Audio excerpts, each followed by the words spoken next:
si favorit, poměrně velký na typ sportu, 1,6 ku 2,21, tak vnímáš se tak v tomhletom zápase? Vnímam sa ako favorit, myslím si, že to je oprávnené, myslím si, že tie skúsenosti hrajú pre môj prospech, akože myslím si, že aj tá obťažnosť tých súperov, ktorých sme mali, že trošku mám v tomto akože keby výhodu alebo navrh, ale zase Dominik je nezlomný, tvrdý, mne pripomína mňa akože trošku, musím povedať, takže mám pocit, že akoby idem s takým 29-ročným pirátom teraz.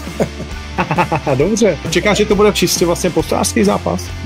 Ako, pozri, keď ma niekto porazil, tak väčšinou ma porazil tak, že ma uležal, takže možno, že to skúsi, ale nemyslím si, že u Dominika bude taká kvalita, že ma dokáže hádzať a kontrolovať pod sebou a myslím si, že aj v tom zápase bude robiť to, čo mu je prirodzené a jemu je tiež prirodzené sa byť a myslím si, že to bude taký dogfight. Že Dominik je taký agresívny, akože dobrý má ten postoj, ale myslím si, že smerom do ofenzívy, ale smerom do obrany je celkom deravý, si myslím. Samozrejme, však budem ma môcť presvedčiť o opaku, ale ja ho budem chcieť presvedčiť o tom, že mám pravdu.